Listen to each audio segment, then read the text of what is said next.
Thankful. So నాకు డెఫినెట్గా రజాకార్ గురించి తెలుసుకున్నప్పుడు నాకు ఇప్పుడు నేను చెప్తున్నా, నేను ఓపెన్గా చెప్తున్నాను, నేను ఒక పాటలో ఉన్నాను, పాట తర్వాత ఒక సీన్లో నేను చెప్పొచ్చా ఆ సీన్ ఏదో వద్దా? ఓకే. సో అంటే ఏ ఏ మన హిస్టరీలో దేని గురించి అనేది కూడా థియేటర్లోనే చూద్దామా. బైరన్పల్లి ఇన్సిడెంట్, అందులో నేను చాలా అంటే తెలంగాణలో ఉన్నవాళ్ళు, వాళ్ళ ఫ్యామిలీస్ బిలాంగ్ అయిన వాళ్ళకి డెఫినెట్గా ఆ ఇన్సిడెంట్ ఒళ్ళు గగ్గురు పుడుస్తుంది. Everybody feels very personal. So ఆ ఇన్సిడెంట్ అంతవరకే ఉన్నాను నేను. It's an episode. రజాకార్ల అకృత్యాలు అన్నీ చూపించారు, మనకు తెలియాలి. ఐ ఫీల్ వెరీ సాడ్ అండి. నేను ఫస్ట్ నా పాట రిలీజ్ అప్పుడు కూడా చెప్పాను, ఎవరెవరి గురించో చదువుతున్నావు, నా మెమరీ వేస్ట్ అయిపోయింది చిన్నప్పటి నుంచి చదివి. I mean we all have certain chip, ఇంతే ఉంటుంది కదా దాని మెమరీలో. Why did I read about all of them and why not now? నాకు అర్థం కావట్లేదు, బుక్స్లో ఎందుకు లేవండి ఇవన్నీ ఇప్పుడు చదువుకోవాలి. మన హిస్టరీ గురించి ఎందుకు లేదు? నాకు చాలా పేర్లు కొత్తగా సార్ నాకు నరేట్ చేస్తుంటే అవునా, ఓహో, ఆహా, ఐఎమ్ లైక్ ఐ ఫీల్ ఏంటి నా I will turn 39 this May 15th. ఇన్ని ఏళ్ళు వేస్ట్ అయిపోయాయి నావి. If I had this knowledge before, my purpose would be different, you know. So I think మీరే చూస్తుంటారు చేంజ్ నాలో. It's obvious. Thank you. Hi Suresh garu, నాతోటి మాట్లాడతారా? ఎలా ఉన్నారు? చెప్పండి. నిజంగా ఇంతకుముందు వచ్చిన ప్రెస్ మీట్లకి అనసూయ వేరు, ఈ ప్రెస్ మీట్కి వచ్చిన అనసూయ వేరుగా కనిపించేసింది మనందరికీ. కొన్ని క్యారెక్టర్, కొన్ని సినిమాలు మనం మనీ కోసం చేస్తాం, కొన్ని మనసుకు నచ్చి చేస్తాం, కొన్ని క్రేజ్గా చేస్తాం. సో మీకు మనసుకు నచ్చి చేసారని ఈ సినిమా అర్థమైపోతుంది. సో ఈ కథ చెప్పినప్పుడు కానీ మీ క్యారెక్టరేషన్ గురించి కానీ అంతకుముందు అనసూయ కూడా చాలా పాటలు వేరే రకంగా చూస్తాం.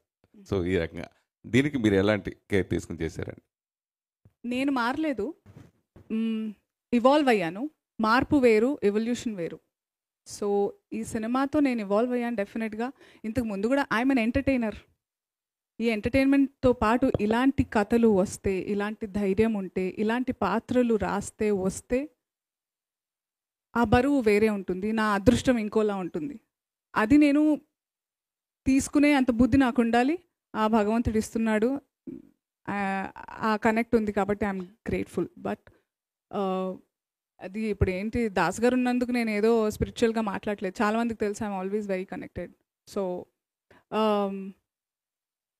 యూ విల్ సీ, అలాంటి పాటలు చూస్తారు తప్పకుండా. యాజ్ అన్ ఎంటర్టైనర్ నేను చేస్తాను.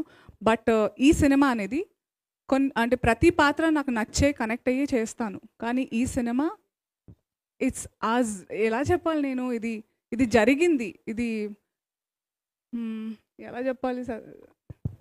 భయ్యా, అనసూయ గారు మనకి సాక్షిలో పనిచేసిన దగ్గర నుంచి, ఆ తర్వాత జబర్దస్త్, ఆ తర్వాత యాంకర్, ఆ తర్వాత మీరన్న మీ దృష్టిలో ఉన్న రోల్స్గా మనకు తెలుసు.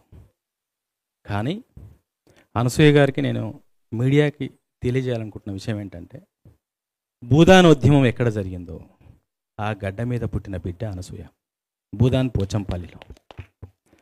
అనసూయ గారి తాతల ఇల్లు 100 గడపల ఇల్లు. నల్లగొండ జిల్లాలో ఉన్న ఇల్లు ఎవరిదంటే అది అనసూయ గారి తాతల ఇల్లు. ఆ 100 గడపల ఇంట్లో 1000 మందికి భోజనం పెట్టిన ఇల్లు ఆ ఇల్లు. భూదానోద్యమంలో పాలు పంచుకున్న చాలా ఉద్యమకారులను నిలబెట్టిన ఇల్లు ఆ ఇల్లు. తెలంగాణ సాయుధ పోరాటంలో పాలు పంచుకున్న చాలామంది పోరాట యోధులకి అన్నం పెట్టి ధైర్యం ఇచ్చిన ఇల్లు ఆ ఇల్లు. అంత గొప్ప రక్తంలో పుట్టిన అనసూయ రక్తంలో మనం అనుకున్న ఎంటర్టైన్మెంటే కాదు, ఆ ఆవేశం, ఆ పోరాటం ఉంటాయి. కాబట్టి నాకు తెలిసిన నా ఆడబిడ్డ అనసూయని ఆ దృష్టితోనే చూశా.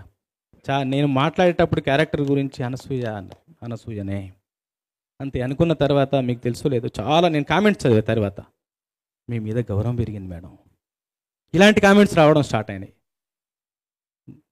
ఈటీవీ CEO బాపినేడు గారు మార్నింగ్ ఆయన ఎప్పుడైనా ఇంటి దగ్గర నుంచి ఛానల్కి వెళ్ళేటప్పుడు ఎవరితోనైనా ఫోన్లో చాలాసేపు మాట్లాడతారు. 1 hour జర్నీ ఉంటుంది కాబట్టి నందినగర్ నుంచి ఫిలిం సిటీకి 1 hour మార్నింగ్ కారెక్కగానే ఫోన్ చేసి ఆ సాంగ్ చూసి, ఏటగారు అనసూయ గారి మీద గౌరవం ఇంకా రెట్టింపు అయిందండి, ప్రొఫెషనల్గా అమ్మాయి మీద నాకు గౌరవం ఉంది కానీ ఈ పాట చూసి నాకు రెట్టింపు అయిందండి అని స్టార్ట్ చేశారు.